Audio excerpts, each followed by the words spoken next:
Boa noite, bem-vindo à nossa aula número 3 de contextualização missionária. E o tema que nós vamos tratar hoje é um tema, obviamente, muito importante também, e nós vamos falar sobre o modelo de Paulo em Atenas. Nas aulas anteriores, nós estudamos o que é a contextualização missionária, quais são os seus objetivos, quais são os seus desafios, quais são os seus riscos. Vimos também a estratégia missionária de Jesus e de Paulo, o modelo deles para a questão da contextualização. Vimos que Jesus é o nosso maior exemplo de despojar-se da sua própria cultura, vestir-se de uma nova cultura para criar uma ponte para levar o evangelho a outras culturas, a outros povos, a todos os povos, como a Bíblia diz.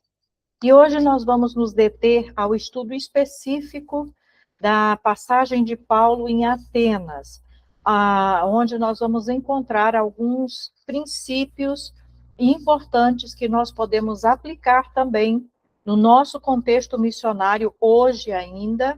Não importa se esse contexto missionário é um grande centro urbano, e aqui nós estamos chamando de missão urbana, porque nós estamos falando de uma cidade que era uma cidade muito importante, como a cidade de Atenas, na Grécia. Era uma referência em termos de religião, em termos de cultura, em termos de riquezas, de comércio, de uma série de coisas. Então, Atenas teve o seu status de cidade importante dentro do Império Grego. E, embora o Império Grego já tivesse caído na época de Paulo, já era o Império Romano que dominava o mundo há algumas décadas, muitas décadas já, Atenas continuava tendo uma importância muito grande. Então, por isso estamos aqui falando como missões urbanas, porque dependendo do país, do lugar que você vai começar por um lugar estratégico, uma cidade estratégica. E esse era um princípio que Paulo sempre utilizava. Ele procurava uma cidade estratégica que permitisse dali estabelecer uma base e essa base se expandir, se espalhar e alcançar os outros lugares menores ao redor daquela cidade. Então, é um princípio também que nós precisamos considerar. Então, na aula de hoje, nós vamos ver esse modelo de Paulo em Atenas, 8 atitudes estratégicas para a evangelização em grandes centros.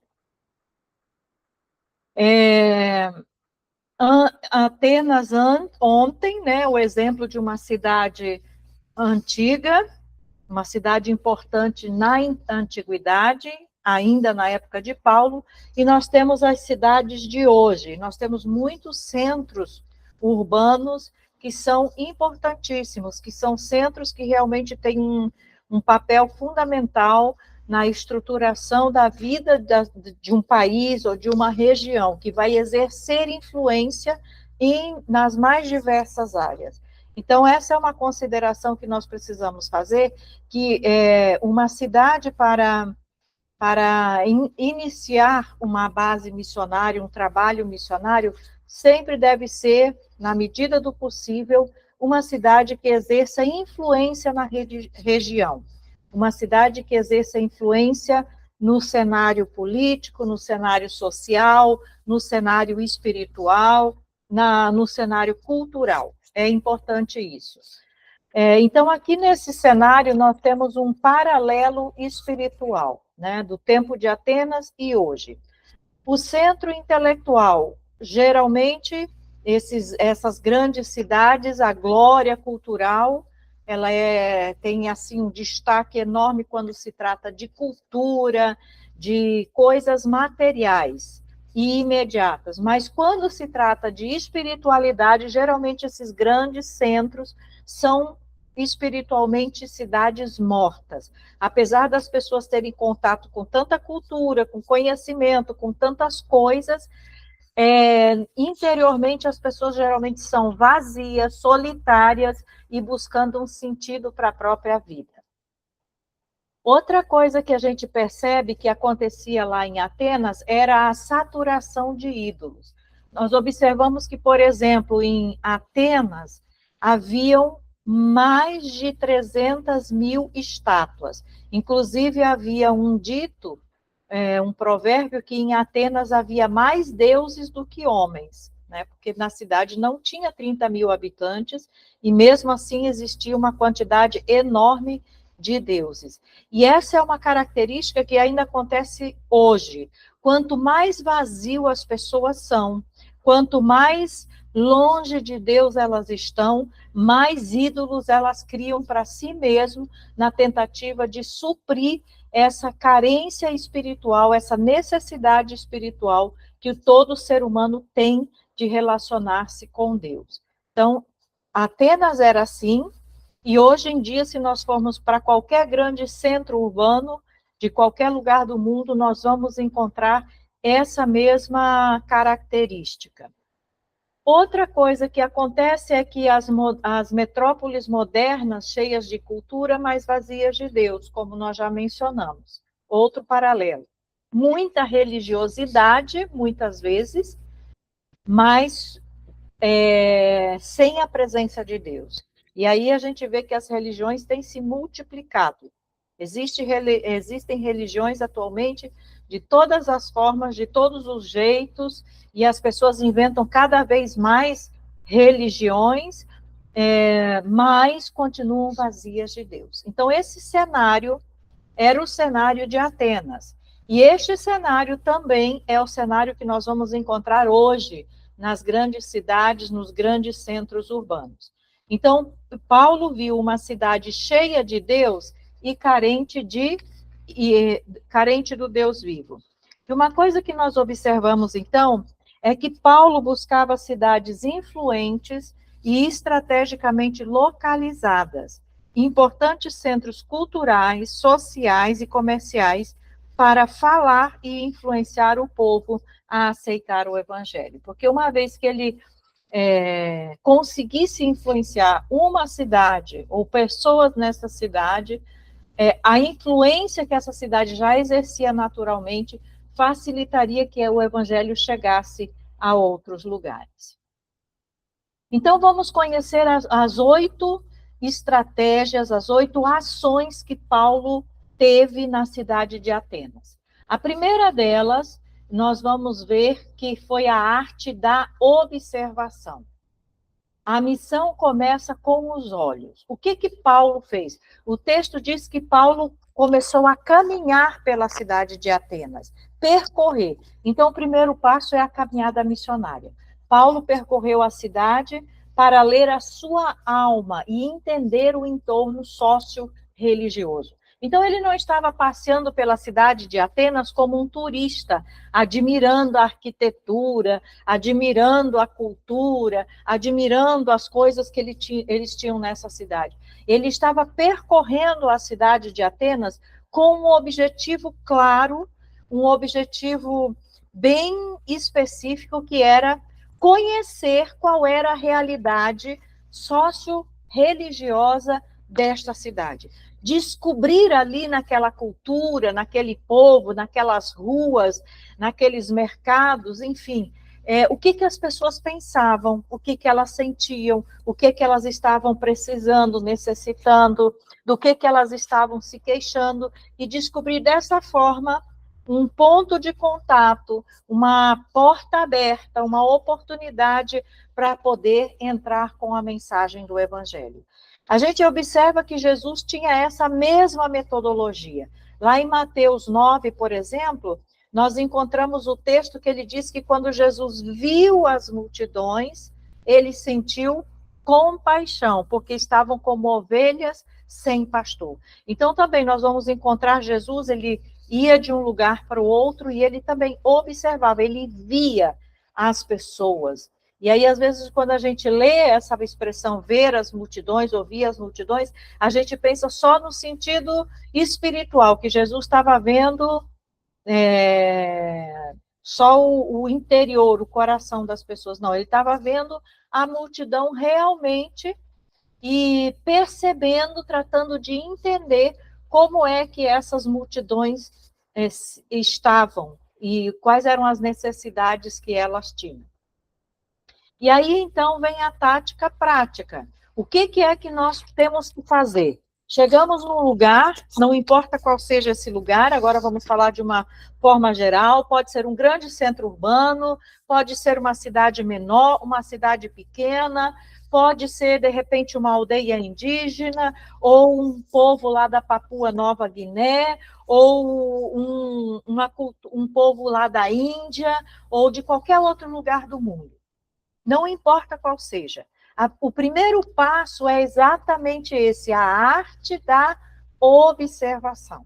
Então, eu vou observar, vou perceber as coisas, vou procurar entender e ver como é que as coisas acontecem, como as pessoas se sentem, como elas reagem, do que elas se queixam, o que elas necessitam. Então, mapeie a cidade. Identifique áreas comerciais e culturais e descubra o que as pessoas adoram. Esse é outro ponto muito importante. Não é simplesmente identificar questões culturais ou sociais, mas principalmente identificar quais são as questões e as demandas religiosas daquele lugar aonde você está. É um lugar muito católico, é um lugar muito islâmico, ou é budista, ou é animista, ou são ateus.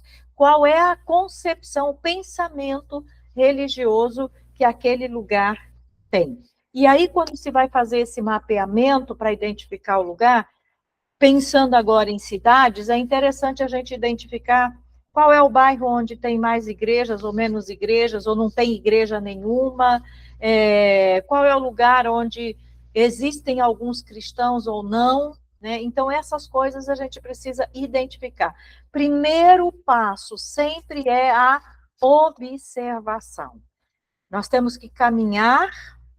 Enquanto nós estamos caminhando, obviamente, nós podemos estar orando, mas os nossos olhos espirituais precisam estar abertos, a nossa sensibilidade tem que estar aguçada para discernirmos e percebermos qual é realmente a condição daquele lugar e quais são as oportunidades que aquele lugar apresenta.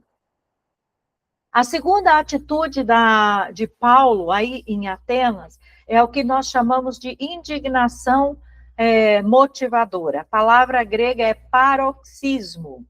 A definição realmente é uma reação visceral.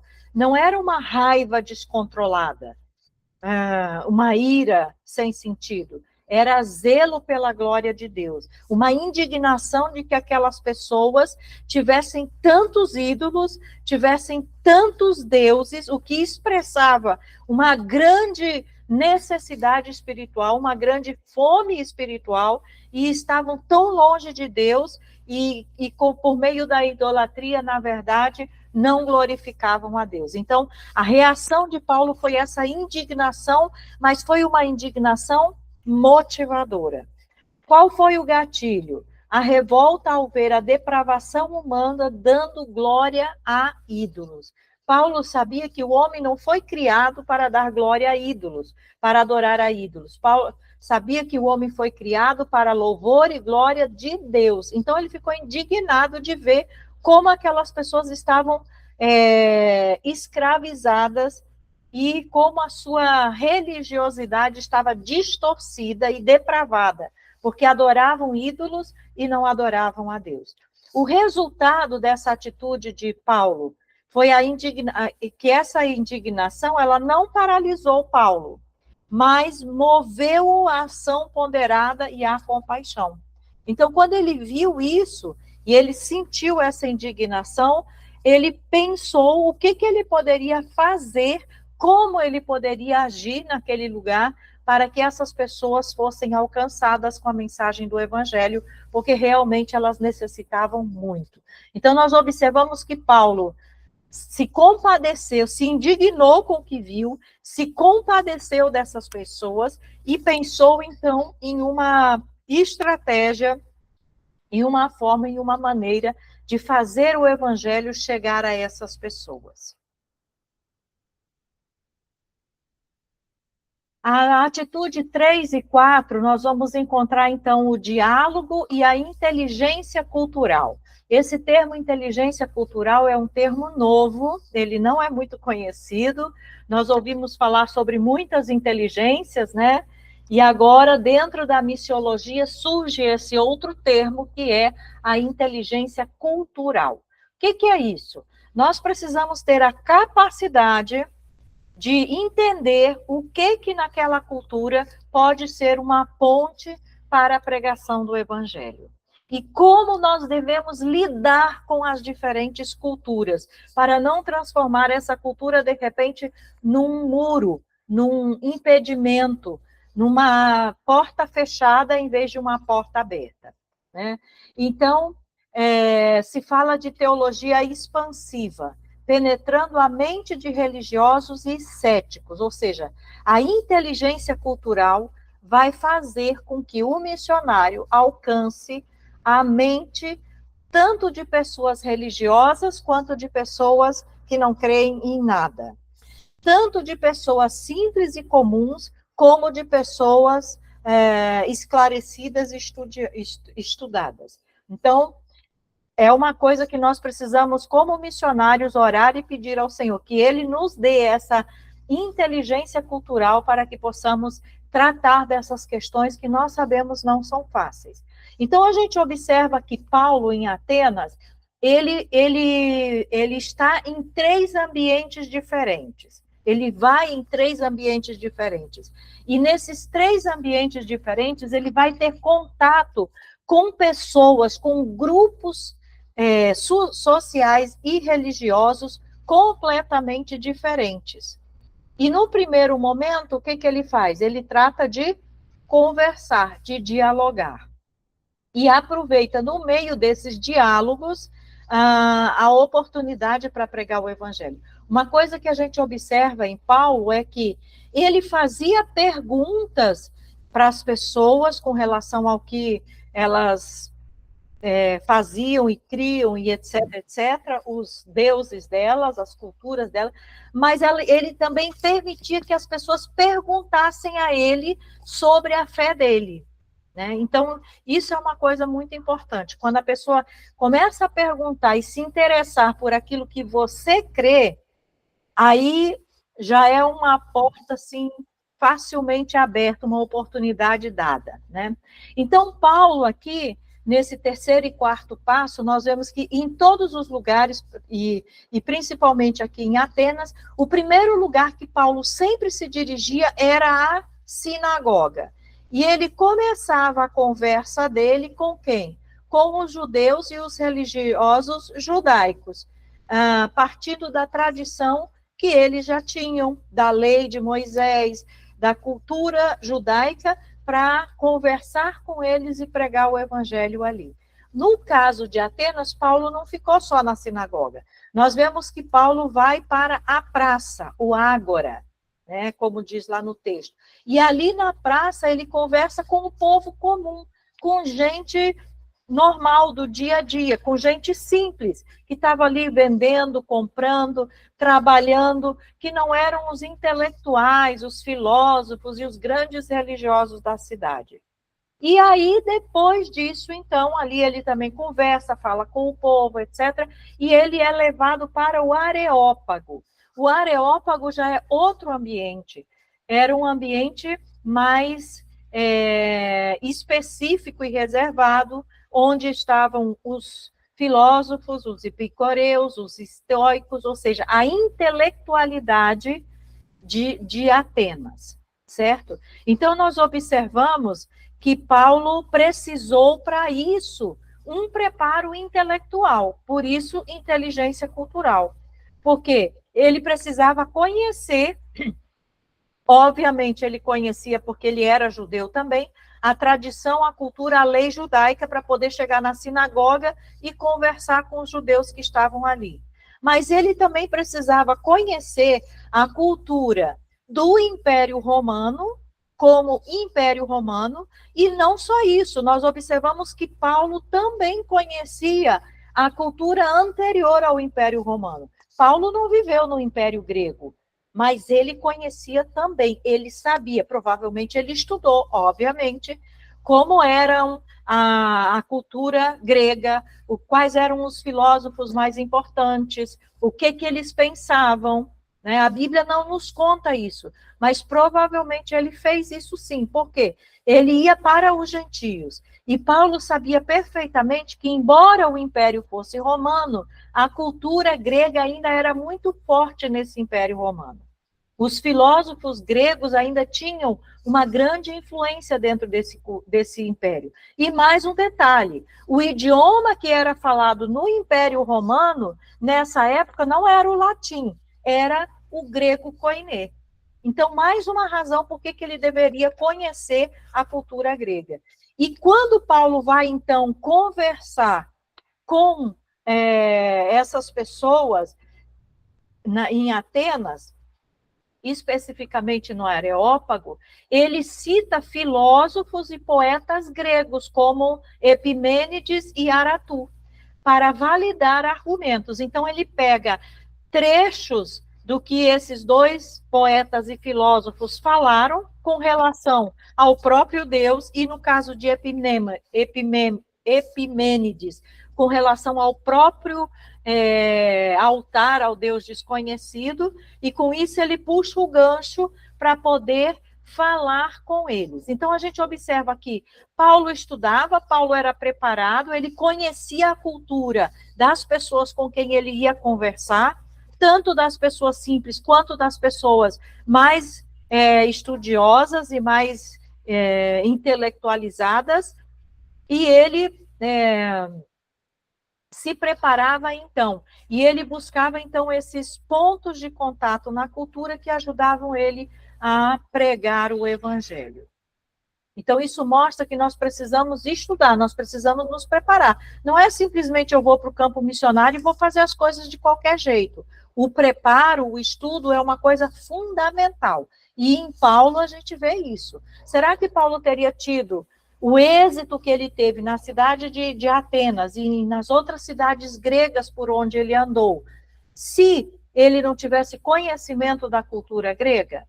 Então, nós precisamos pensar nisso. Se eu vou para o meio, por exemplo, vou pregar para muçulmanos ou para árabes, eu preciso conhecer muito bem a cultura deles, a história deles, eu preciso conhecer o Alcorão para poder falar com eles, e assim sucessivamente. Se eu vou para qualquer outra cultura do mundo, eu preciso conhecer como é essa cultura, estudar a respeito para poder me comunicar com essas pessoas. A atitude 5 de Paulo, então, nós vamos ver que é o respeito e a diplomacia. Ganhar o ouvido antes de ganhar o coração. Então, primeiro, nós vemos que Paulo não chega chamando eles de idólatras, atacando as pessoas ali, não. Paulo chega com uma palavra que agradava ao coração deles. Qual foi a abordagem inicial de Paulo? Vejo que sois muito religiosos.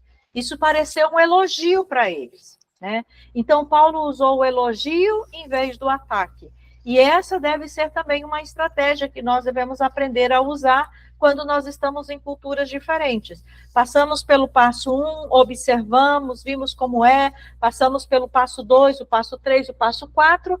Quando chega o momento da abordagem, uma coisa que precisa estar presente é o respeito e a diplomacia. Eu não posso, por exemplo, chegar e dizer, olha, vocês são do diabo, vocês estão endemoniados, vocês estão fazendo uma coisa que não é de Deus. Porque aí as pessoas vão ficar ofendidas, vão se fechar e não vão te dar o direito de falar. Então, essa observação, ganhar o ouvido antes de ganhar o coração, é uma coisa importantíssima e que Paulo usou como estratégia. Havia ali um altar, como nós sabemos, ao Deus desconhecido, e esse altar não tinha nenhuma imagem, nenhuma estátua, nada. O ponto de contato, ele usou o altar pagão como gancho para o Deus verdadeiro, já que estava escrito ali ao Deus desconhecido. Paulo apresenta então esse Deus desconhecido para eles que eles não conheciam, que era exatamente o Deus verdadeiro. Ele encontrou esse gancho. Qual é o princípio que nós aprendemos aí? O princípio da cortesia cristã. Não se ganha a mente insultando a cultura.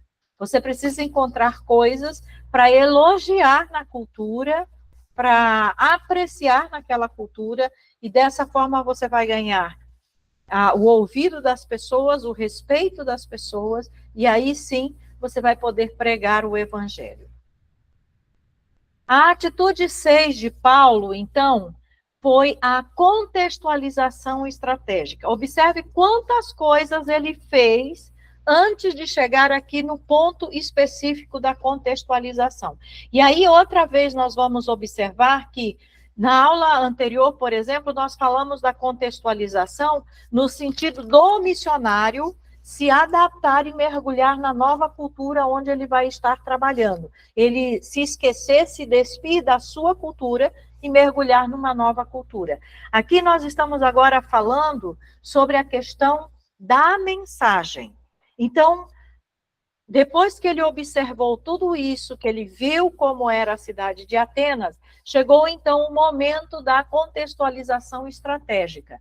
E aí uma coisa importante, o evangelho é inegociável, o método é flexível.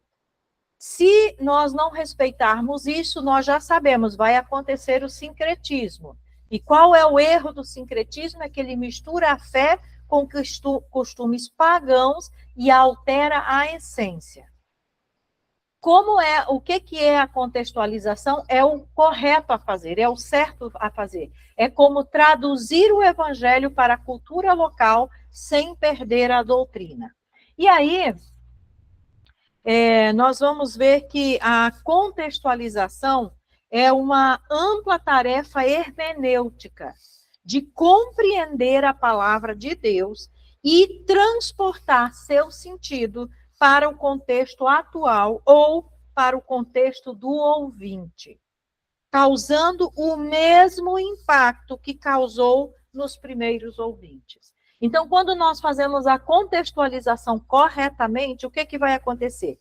As pessoas que estão ouvindo a mensagem do Evangelho, não importa qual seja o contexto, elas vão ser tão impactadas quanto as primeiras pessoas que ouviram o Evangelho de Jesus, ou de Paulo, ou de qualquer um dos outros discípulos e apóstolos. Então, o exemplo supremo é a encarnação de Jesus, né? O Verbo se fez carne e habitou entre nós. Quando ele diz aqui que é uma tarefa hermenêutica de compreender a palavra de Deus, nós, mais uma vez, nos damos conta de que é impossível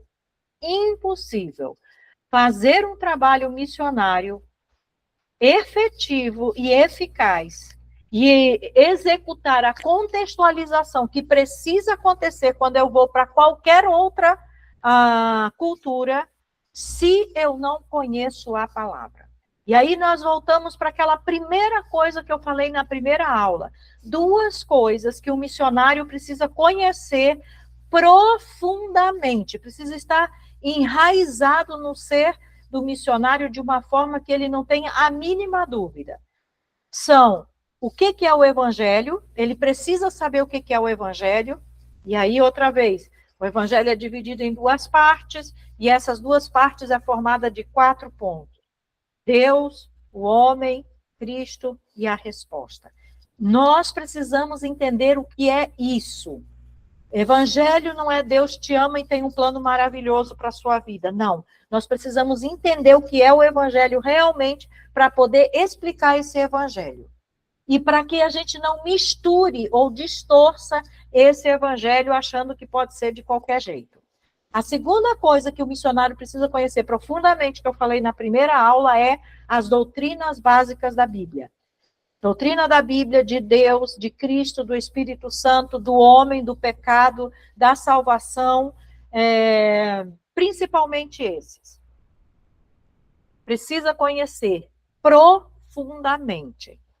Porque se não tiver segurança e conhecimento profundo desses dois conhecimentos fundamentais, a interpretação, a tradução, não a interpretação, a tradução do evangelho de maneira fiel à outra cultura fica seriamente ameaçada.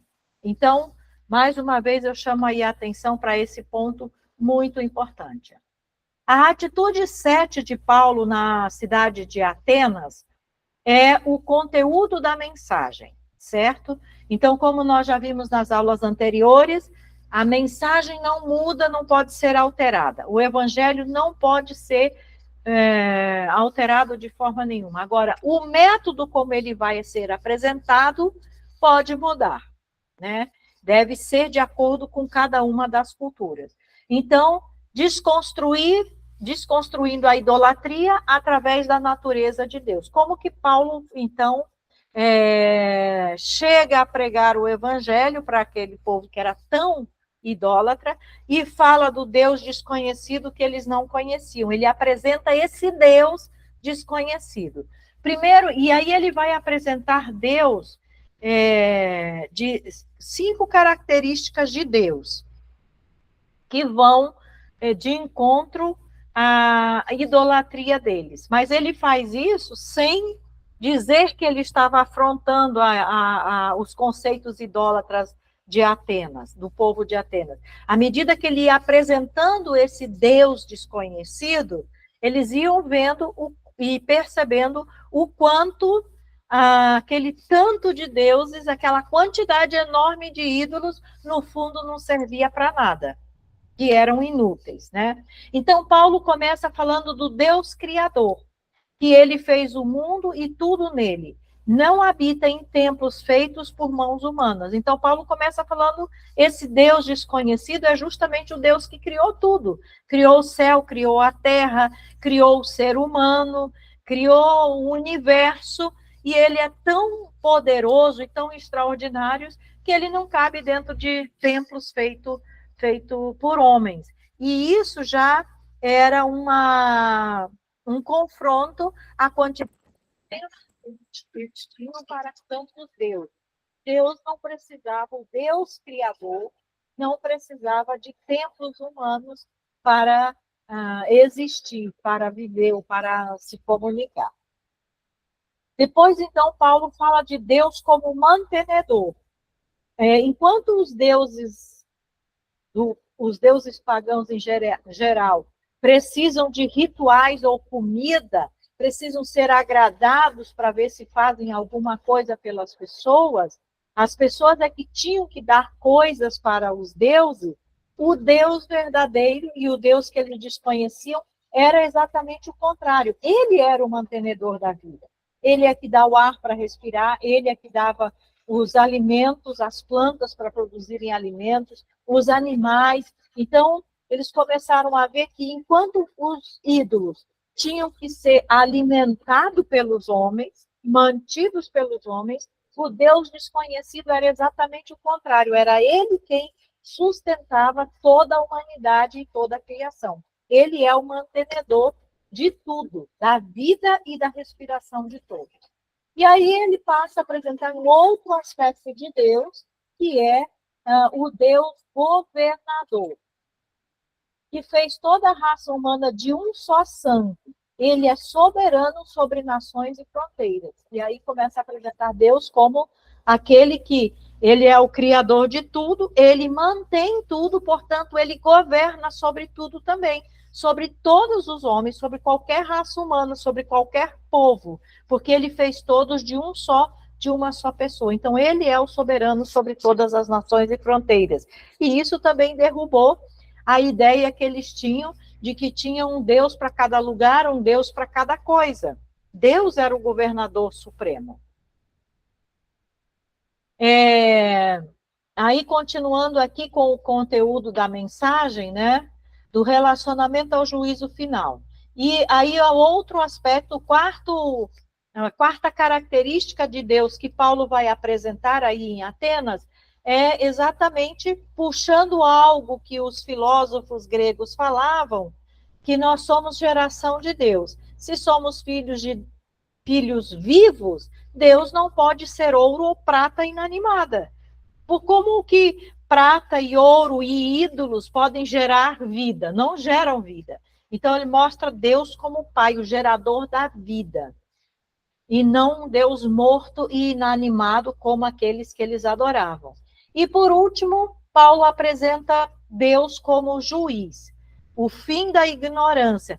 Deus não leva em conta os tempos da ignorância, o tempo que eles não conheciam o Deus desconhecido e não conheciam que Deus era tudo isso, criador, sustentador, governador, pai e juiz. Eles não conheciam nada disso, mas agora eles já conheciam, eles já sabiam.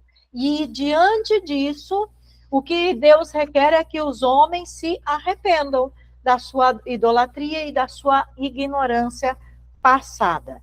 Então, o foco da pregação de Paulo é um foco cristocêntrico.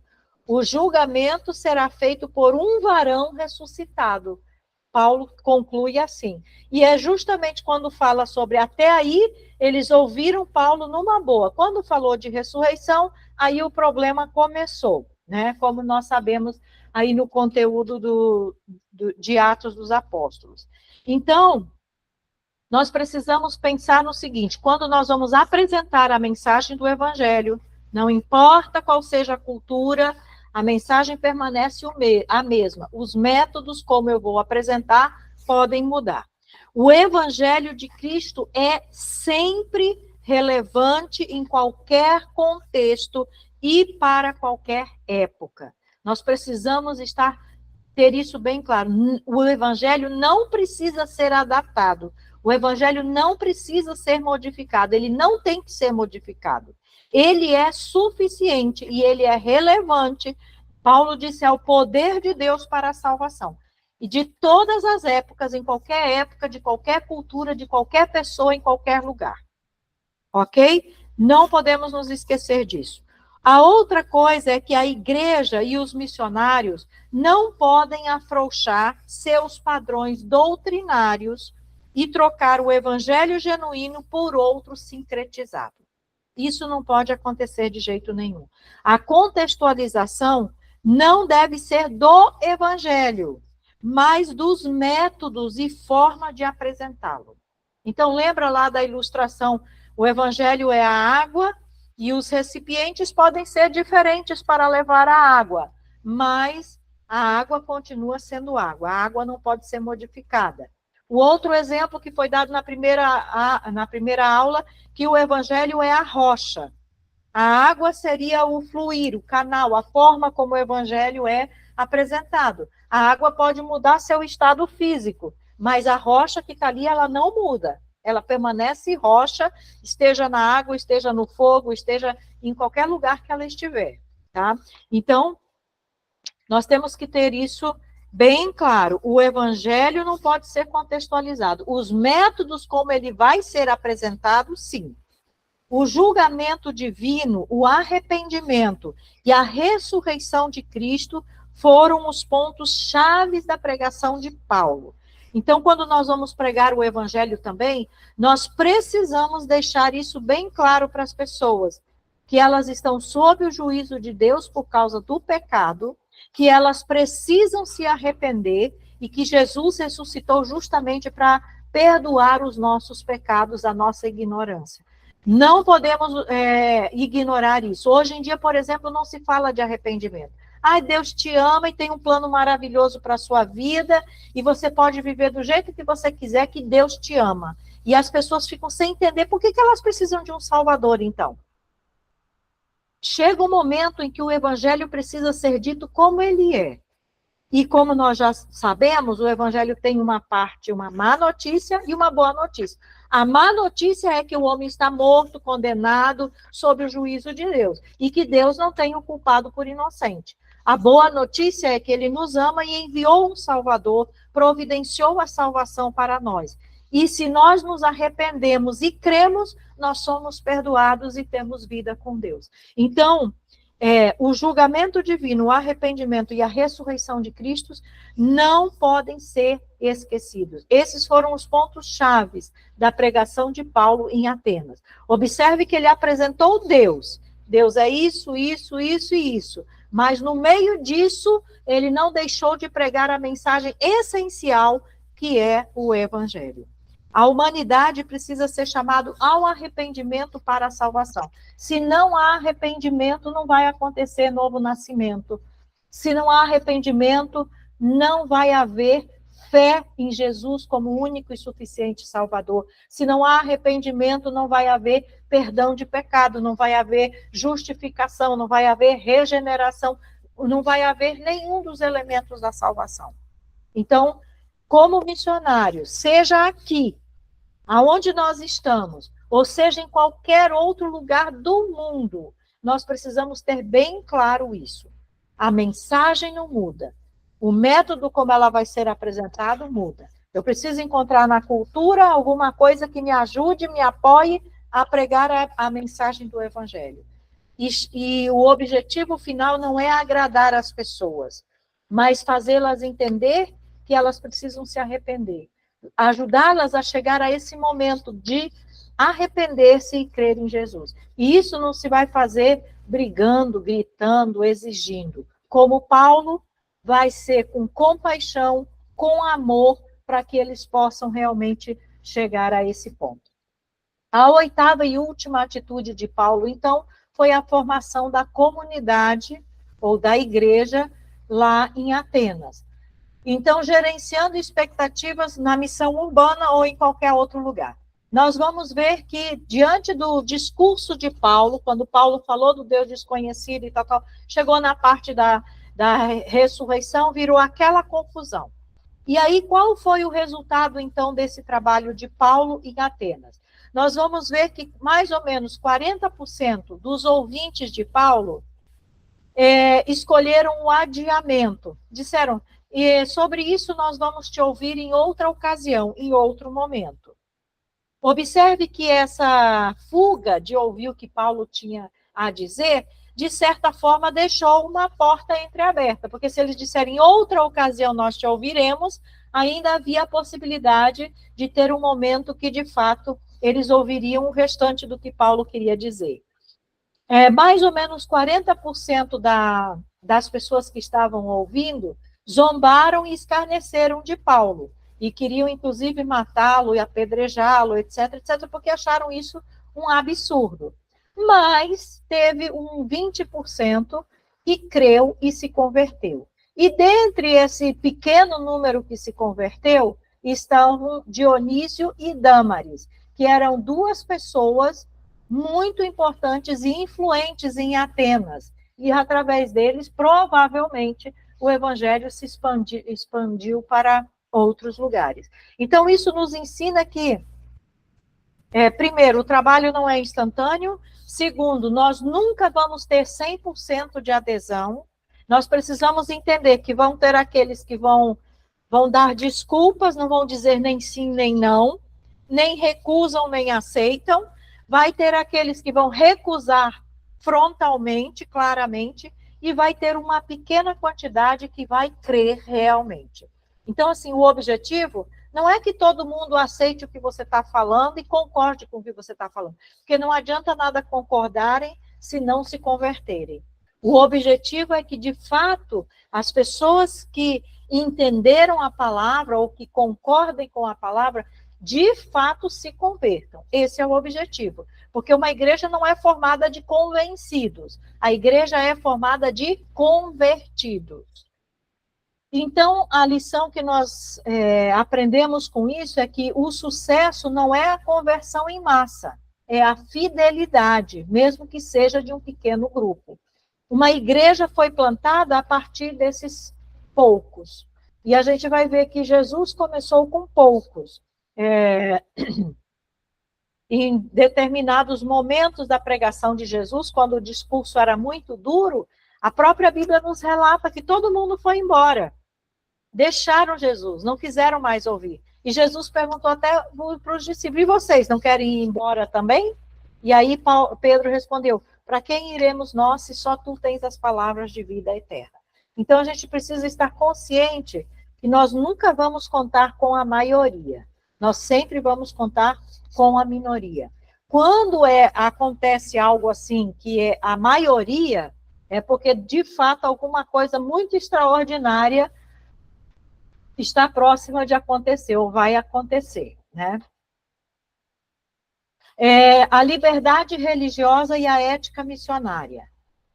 Então, nós precisamos respeitar a liberdade religiosa das pessoas e precisamos ter também ética missionária. E esses passos, essa ação de Paulo em Atenas, é um grande exemplo para nós, para aprendermos como nós devemos nos comportar, considerando a questão ética numa cultura diferente, com uma religião diferente, que nós sabemos que ela está contrária à Bíblia, que é uma religião enganosa, vazia, inútil, mas que nós não podemos afrontar diretamente para não fechar a porta, mas encontrar um meio de fazer uma ponte.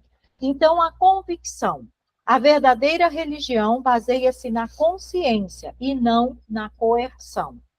Eu não vou fazer pessoas convertidas forçando elas como era feito no tempo no tempo da catequese da Igreja Católica nas colônias. Eu vou gerar nas pessoas, procurar gerar nas pessoas a convicção de pecado, a necessidade de arrependimento, a compreensão de que Jesus é o único Salvador e que elas, de fato, querem esse Salvador. A convicção de que são pecadores e que precisam de um Salvador. E que esse Salvador é Jesus. O outro ponto é o respeito. Tratar outras denominações ou outras religiões com cortesia e verdade. Eu não tenho que concordar e não tenho que aceitar, mas eu preciso tratar com respeito, com cortesia e com verdade. E o alerta, reconhecer o direito de escolha do outro enquanto pregamos a verdade presente.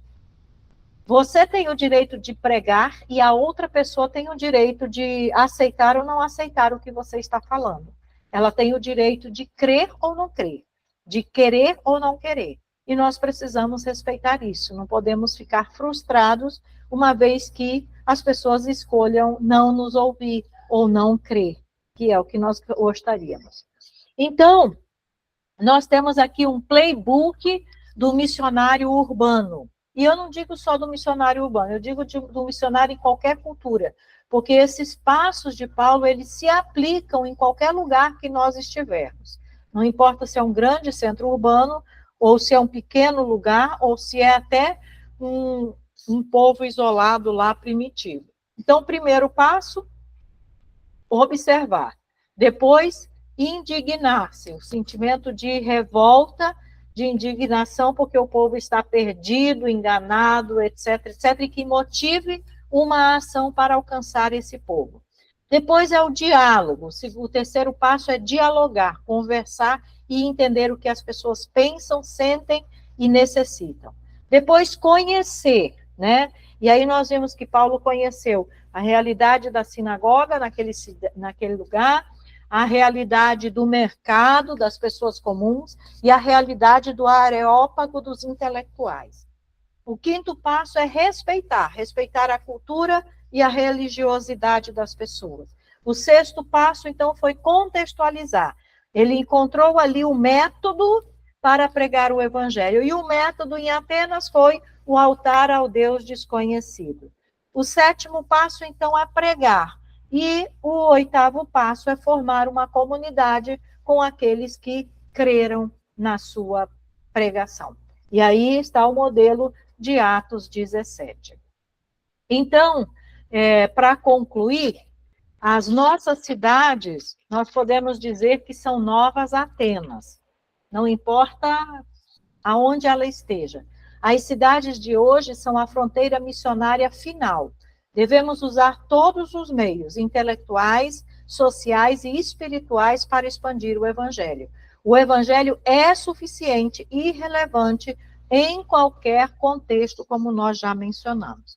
Então, resumindo, para finalizar essa aula, o contato de Paulo em Atenas mostra que o apóstolo fez uso de recursos para alcançar as pessoas, reconhecendo o ambiente, construindo pontes entre a realidade que percebia e a religião de Cristo, para alcançar judeus e gregos, abrindo dessa maneira as portas da sociedade ateniense, estabelecendo contato com líderes religiosos e judeus nas sinagogas, com as pessoas comuns nas praças e com as pessoas de influência na sociedade em locais estratégicos, como o Areópago. Então, aí nós temos a forma como Paulo, a estratégia que Paulo usou para pregar o evangelho, né? Como ele agiu, como ele procedeu. Vamos lá, temos perguntas, dúvidas, observações? Pastora, a senhora citou a respeito do primeiro passo de Paulo, né, que ele ia nas sinagogas. Contextualizando para nosso tempo de hoje, onde seriam essas sinagogas na nossa realidade?